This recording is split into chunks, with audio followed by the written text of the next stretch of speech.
جناب اعلیٰ، کیا اولاد اپنے والدین کو بخشش کا ذریعہ بنے گی اگر واقعی اولاد خوبصورت ہو؟ کیونکہ کہا جاتا ہے کہ بروز قیامت ماں کے نام سے اس شخص کی شناخت کی جائے گی۔ وہ ایم ہی کہا جاتا ہے، افراڈ ہی ہے، باپ کے نام سے بلایا جائے گا۔ امام بخاری نے باقاعدہ رد کیا اس بات کا، بخاری مسلم دونوں میں حدیث ہے، قیامت والے دن خائن کو اللہ تعالیٰ بلائے گا اور کہے گا، اس کے لیے ایک جھنڈا قائم کرے گا جو ظالم اور خائن ہوگا، خصوصاً حکمرانوں میں سے، اور کہا جائے گا یہ فلاں بن فلاں کا جھنڈا ہے۔ اور عربی میں جب فلاں بن فلاں کہا جاتا ہے نا تو وہ باپ کی نسبت سے کہا جاتا ہے۔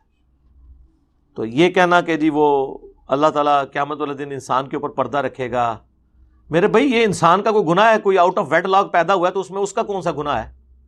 وہ تو جس نے گناہ کیا اس کا ہے، اس کی کیا ٹینشن لینے کی ضرورت ہے؟ تو یہ بات بالکل غلط ہے۔ اور دوسرا یہ جو اس میں آپ نے پوچھا نا کہ اولاد کا نفع پہنچے گا بشرطے کہ آپ نے کوئی ڈیٹم لیول پہ کام بھی کیا ہوا۔ یہ نہیں ہو سکتا کہ اب میں اشارتاً بات کر رہا ہوں نام لیے بغیر، کہ پوری زندگی آپ غریب لوگوں کے پلاٹوں کو ہتھیائیں گن پوائنٹ کے اوپر، شراب کے اڈے چلائیں، ہیروئن کے اڈے آپ چلائیں، اپنے علاقے کے آپ سب سے بڑے ڈان ہو، اور آپ ایک مولوی کو ہائر کر کے اور اپنی میت کے اوپر اس سے دعا کروا لے تو اللہ تعالیٰ آپ کو بخش دے گا۔ نہ سر، اس طرح نہیں ہونا۔ میں اکثر یہ کہتا ہوں کہ لوگ ان کی میت کے اوپر قرآن پڑھ رہے ہوتے ہیں جنہوں نے اپنی زندگی میں اللہ کو اتنی اہمیت نہیں دی ہوتی کہ وہ زندگی میں ایک دفعہ قرآن خود کھول کے پڑھیں۔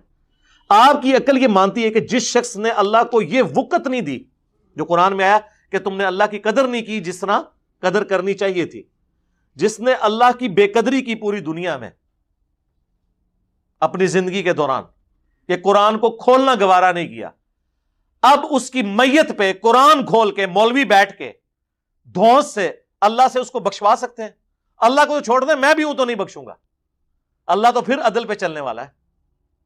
یہ کہانیاں کرانی چھوڑ دیں، اس طرح کرنے سے کچھ بھی نہیں ہونا۔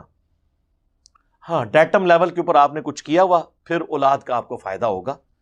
سنن ابن ماجہ میں حدیث ہے کہ ایک شخص کا جنت میں درجہ بلند کر دیا جاتا ہے، جنت میں، یعنی وہ جنت میں پہلے پہنچا ہوا ہے۔